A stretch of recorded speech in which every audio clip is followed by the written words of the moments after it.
Hi there, this is Omega Supreme here with a Transformers toy review.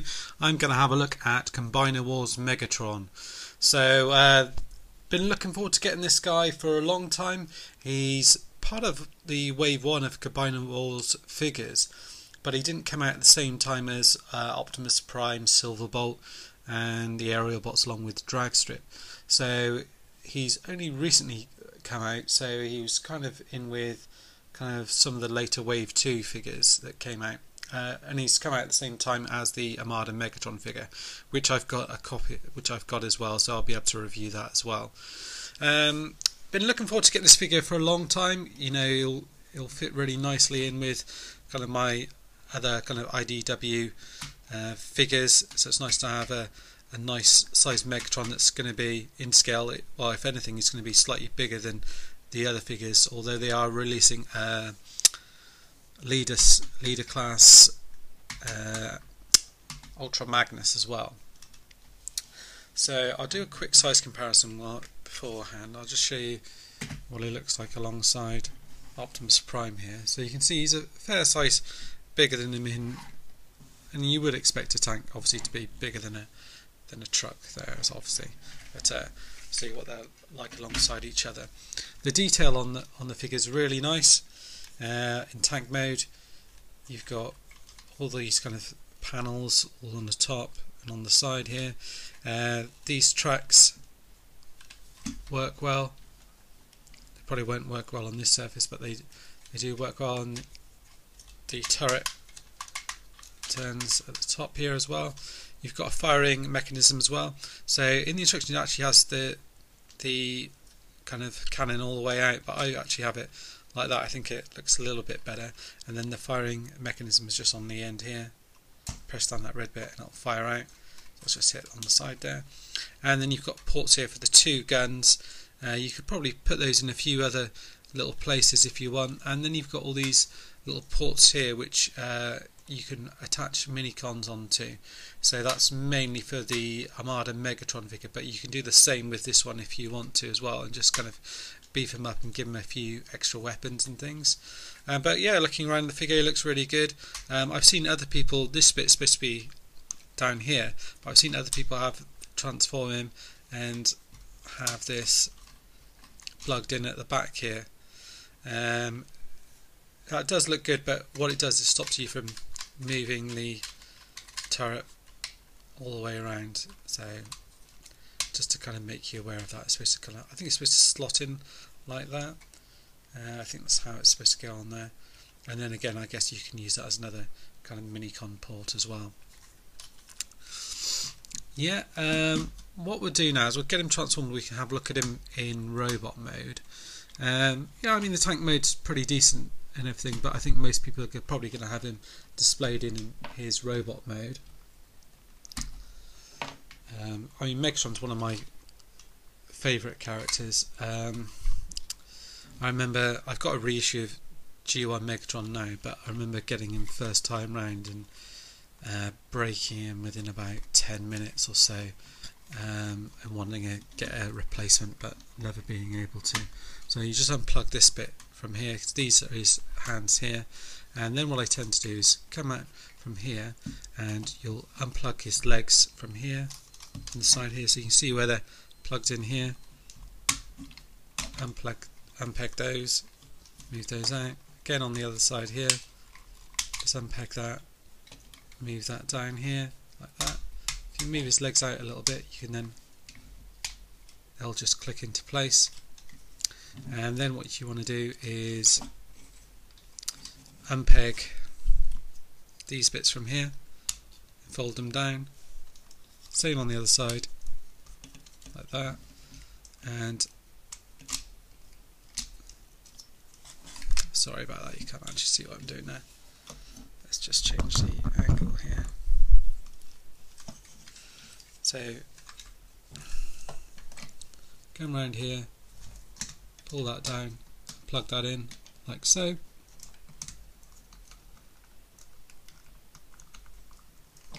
So that's plugged into the back there. And then let me just make some adjustments here. And then front of the tank here, pull these bits out, which are going to be his arms. Then plug this bit in, which was the back of the tank here, and it'll plug into here, and you've got little points here where it'll come into here.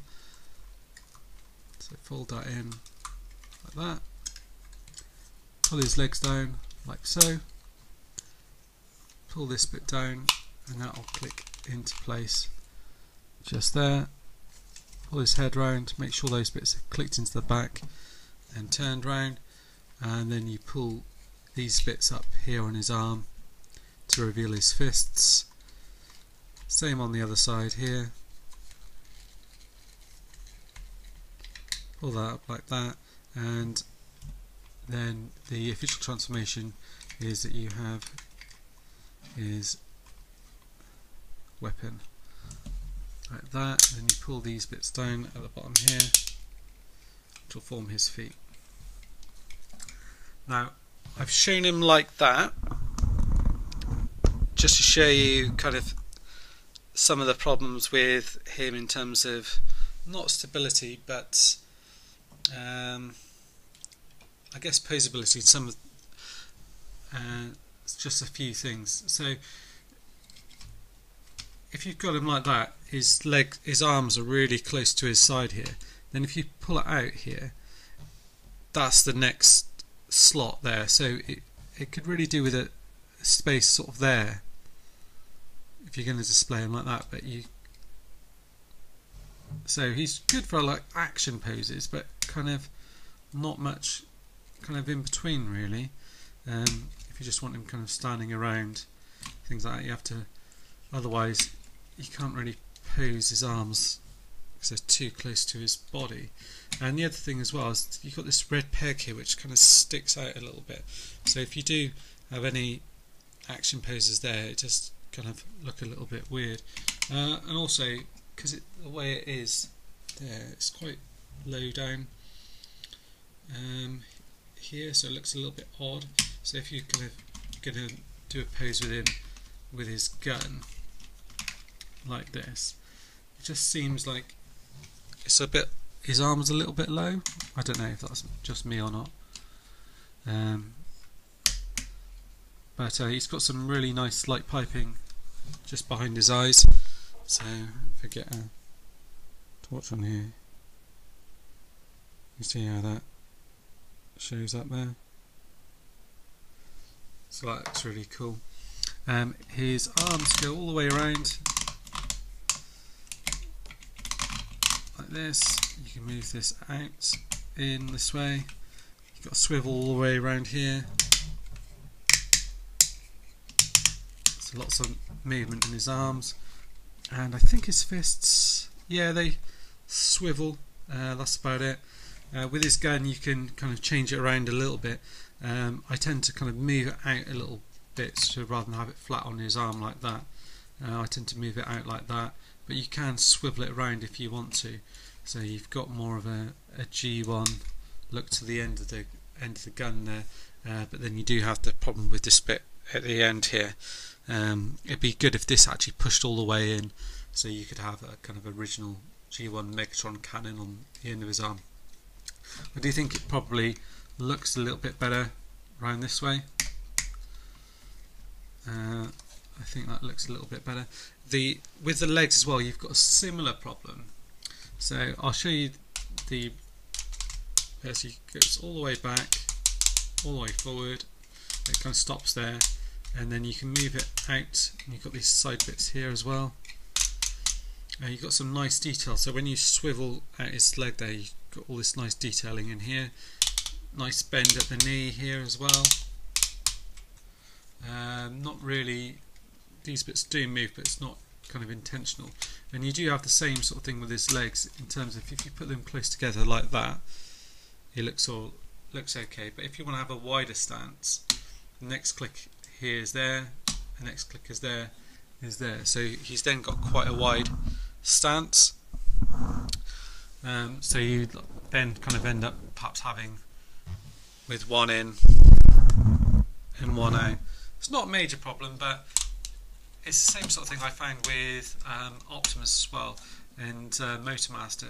When you trying to put them in their combined form, that it almost could do with like a little ratchet notch just in between. And then these bits here stay on the back here, so like that. But overall, he's a really good figure. I think he's got any. Yeah, he has got waist articulation. That does kind of get impacted by this bit on the back here, but you can always push that up if you want to. But you can see there's not. I mean, you've got this on the back here, but it doesn't really look like. It's not too bad, I don't think. But yeah, I think the overall look at the figure is really good. And despite the little moans that I've had, I really do love this figure. I guess the only other nitpick as well is kind of like on his head that you can see. You can't really see it that well, but you can see where it's kind of attached here. Don't know, but nitpicking really in there.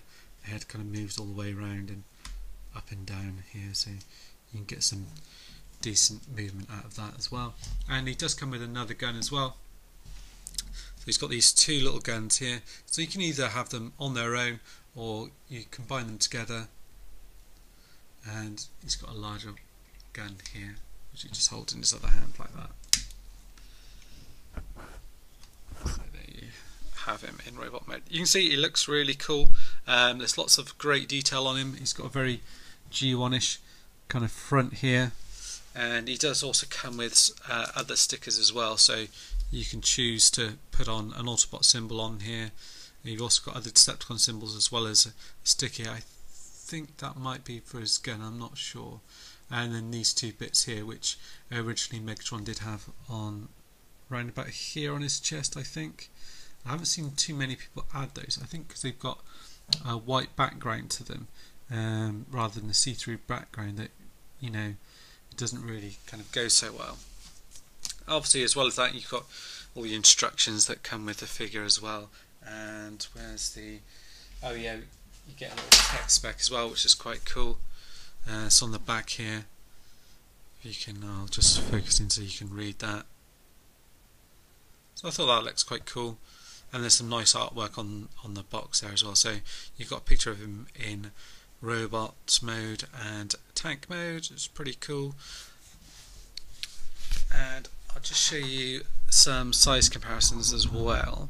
So let's move him to the side here, and then let's bring in, I've got Mania King.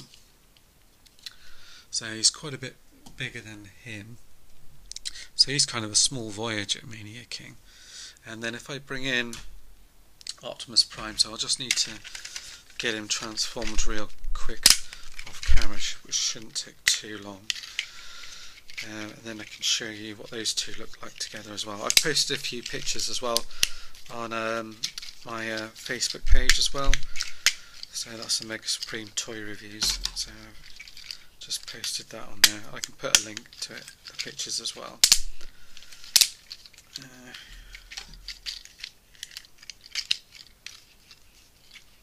Right, here we go. So we've got the two alongside each other. So yeah, I mean, the scale doesn't work too well with them alongside each other. I guess it'll look quite cool with him alongside, say, Ultra Prime maybe. That scale might work a little bit better, I think. It's a shame really they're not going to do a leader class Optimus Prime, but I think this Megatron will look good with Ultra Magnus, definitely, for sure. But that's it really. Really recommend picking up Megatron if you haven't already. Whether or not you get both versions or not, it depends really. It's kind of odd that they've released the Armada one really alongside this one as well, because, you know, as far as I know, what I've read of the comics so far, you know, Armada Megatron isn't in it unless somehow he chooses a new body and becomes the Armada Megatron. Don't know, we'll have to wait and see. That would be quite cool if that did come up. It looks like in the new one, Starscream might be looking at changing his appearance, which might mean that we get a different toy of him maybe. We'll see. Anyway, that's it for now. Hope you enjoyed the review. I'm going to be also reviewing a Repro Labels set that I've got for Firefly, Skydive, Optimus Prime Combiner Wars, Mania King and Bombshell. And also I have got Armada and Megatron as well, which I'll do a review. I won't show the transformation in that one, I'll just show the robot and the vehicle mode. That's it for now, guys. Thanks a lot. Bye bye.